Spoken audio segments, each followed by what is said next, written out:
백성이 드디어 광야를 지나서 요단강을 건너고 가나안 땅으로 진격한다는 소문을 듣고 가나안 모든 주민이 두려워하였습니다. 간담이 녹았다고 하였습니다. 또 마음이 물같이 되었다고도 하였습니다.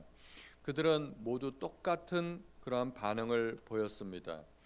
자연적인 반응은 두려움입니다. 그들이 우리를 멸망시킬 수 있겠구나. 그러고서 그들은 모두 두려워하였습니다. 그러나 의지적인 반응은 달랐습니다. 여리고성 주민들은 성문을 굳게 닫고 일체 대적하지 않으려고 하였습니다.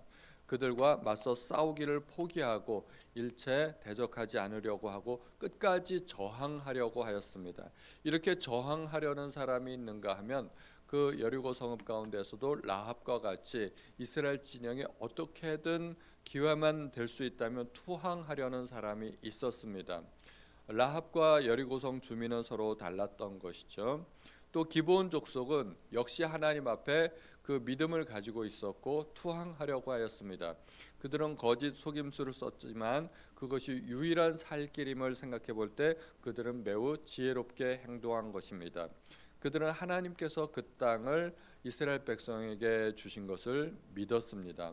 그래서 말하자면 투항한 것입니다. 속임수를 썼지만 그래도 화친 조약을 맺는데 성공했습니다. 그런데 그 소문이 아도니세덱과 그 가나안 족속의 5 왕들에게 들려서 그 5 왕들이 연합합니다.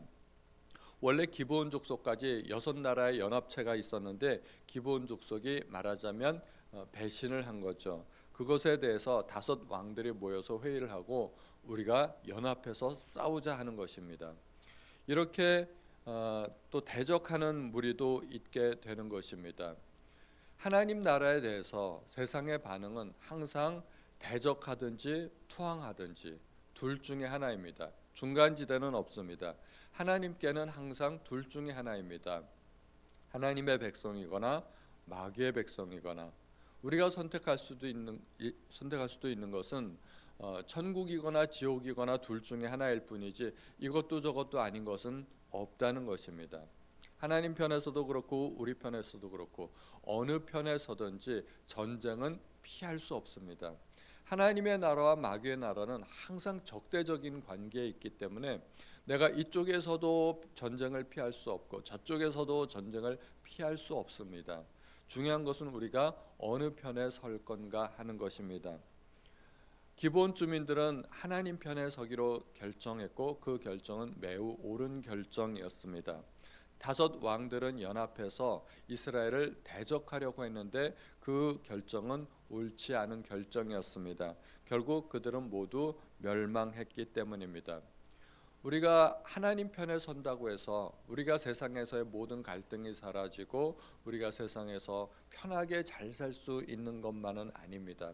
하나님 편에 서는 순간 그것은 세상을 대적하고 세상을 등지겠다고 결정하는 것입니다.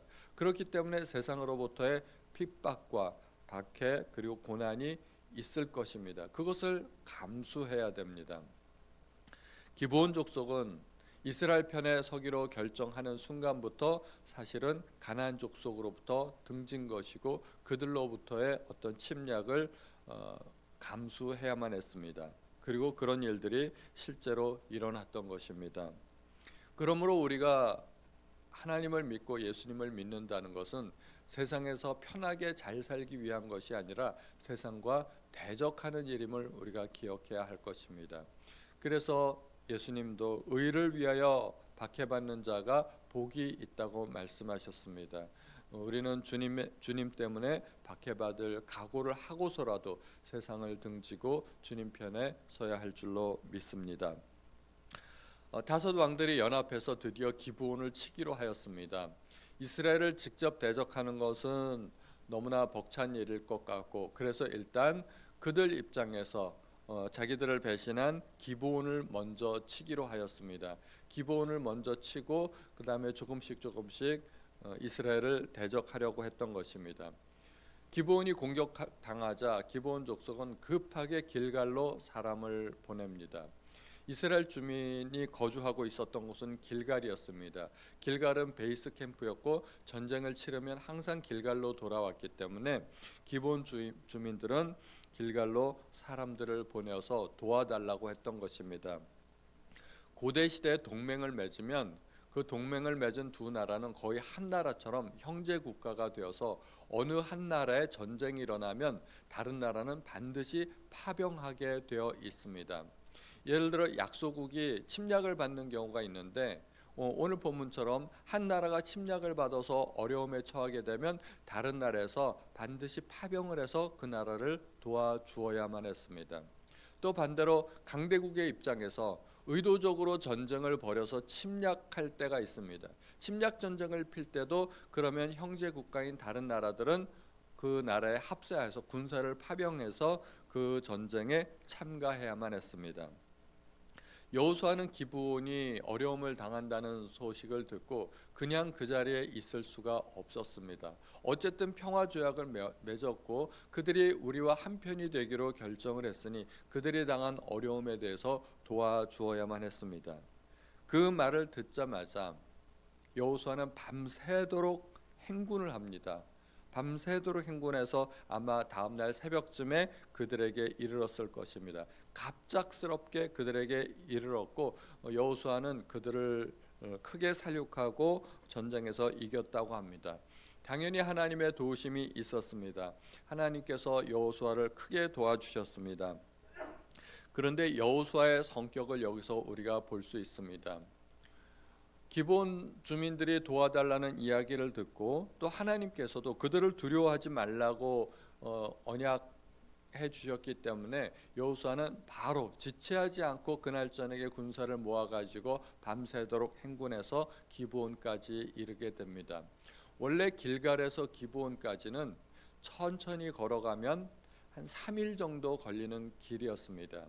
기본 주민들이 거짓으로 화친 조약을 맺으러 왔을 때 여호수아는 그들과 화친 조약을 맺었고 그리고 조금씩 이제 땅을 정복하기 위해서 정찰대를 보내지 않겠습니까? 정찰대가 그렇게 급하게 막 달려가지는 않았을 것입니다.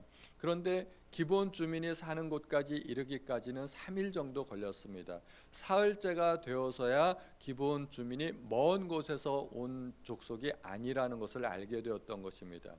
적어도 기브온까지 가는 데는 3일 정도 걸리는 길인데 물론 천천히 가기는 했겠죠. 그러나 3일 정도 걸리는 길인데 그것을 밤새도록 올라가서 하룻밤 만에 그곳에 도착했다는 것입니다.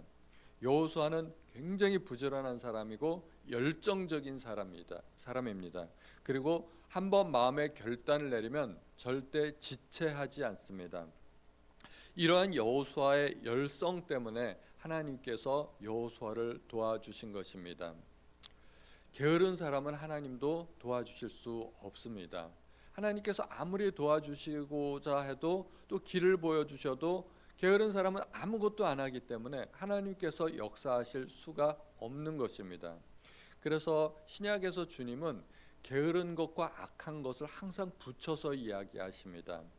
이 게으르고 악한 종아, 그리고 부지런한 것과 착한 것을 또 연결해서 말씀하십니다. 착하고 부지런한 종아. 그리고 착하고 부지런한 종이 있고 악하고 게으른 종이 있습니다. 그래서 게으른 것은 악한 것이고 부지런한 것이 착하고 좋은 것입니다.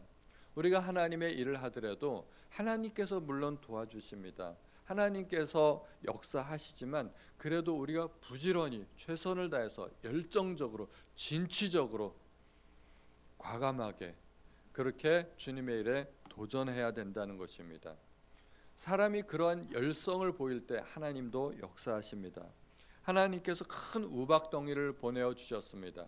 여호수아의 칼에 죽은 자보다 우박에 죽은 자가 더 많았다고 합니다. 하나님께서 반드시 도와주십니다. 또 여호수아는 어마어마한 기도를 하나님 앞에 올려드립니다. 태양아 멈추어라, 달아 너도 아엘론 골짜기에서 그리할지어다. 태양을 멈추고 달이 멈추는 것, 이건 지구 역사상 한 번도 있지 않은 일이었습니다. 하나님도 아마 놀라셨을 거예요. 우박 정도면 되겠지 했는데 이놈 봐라, 통이 크네. 태양이 멈춘다는 것은 지구의 자전이 멈춘다는 것 아니겠습니까? 세상에 누구도 그런 기도를 한 적이 없고 하나님도 한 번도 그때까지 그런 일을 하신 적이 없었습니다. 여호수아의 믿음은 모세의 믿음보다 훨씬 더 큰 것 같아요. 모세는 기껏해야 바다가 갈라졌을 뿐인데 여호수아는 지구의 자전을 멈춘 것이죠. 그런데 신학자들은 이 일이 너무너무나 큰 일이기 때문에 설마 그런 일이 있었겠는가 하고 생각도 합니다. 왜냐하면 홍해가 갈라진 사건은 성경에 여기저기 많이 나옵니다. 시편에도 여러 번 반복돼서 나오고요. 하나님께서 홍해를 가르신 사건에 대해서 하나님을 찬양하는 내용들이 많이 나옵니다. 그런데 지구의 자전이 멈추고 태양과 달이 멈췄던 사건은 다른 곳에서 언급이 안 됩니다.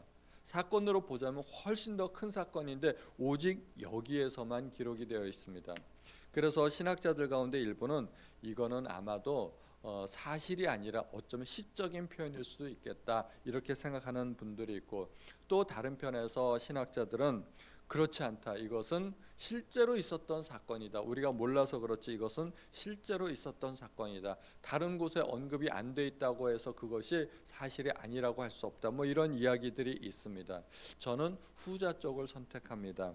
왜냐하면 14절에 여호와께서 사람의 목소리를 들으신 이 같은 날은 전에도 없었고 후에도 없었나니, 이 사건은 정말 전무후무한 일이라는 것이죠. 뭐 우박이 내리는 일은 전에도 있었죠. 그리고 그 후에도 얼마든지 있었습니다. 그렇기 때문에 우박 내리는 일 가지고 전에도 없었고 후에도 없었다고 말을 할 수는 없을 것입니다. 이것은 분명히 하나님께서 하신 일이 맞습니다. 하나님께서는 여호수아와 기브온 족속이 맺은 그 조약을 인정하셨던 것입니다. 여호수아가 속기는 했지만 악한 뜻으로 속은 것은 아니지 않습니까? 먼 곳 지방에 있는 사람들과는 평화하라 하는 하나님의 말씀이 있었기 때문에 그 말씀에 순종해서 화친 조약을 맺었던 것입니다. 그러므로 여호수아가 실수했고 조금 잘못한 부분이 있지만 그래도 여호수아가 좋은 뜻으로 한 일에 대해서는 하나님께서도 인정하셨다는 것입니다. 우리가 주님의 일을 하다가 실수하고 잘못할 때가 있습니다. 그렇다고 하나님께서 벌 주시겠습니까? 저는 그렇지 않다고 생각합니다.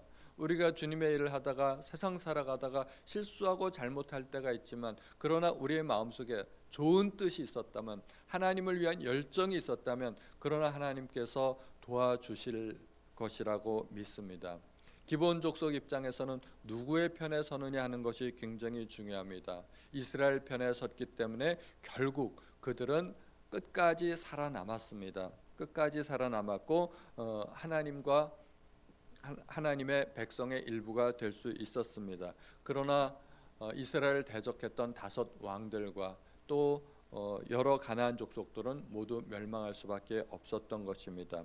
오늘도 우리는 끝없는 여러 가지 선택의 기로에 설 것입니다. 하나님께 지혜를 구하시고 올바른 선택을 할 수 있도록 하나님께서 도와주시기를 기도하시는 우리 성도님들 되시기를 주님의 이름으로 축원드립니다.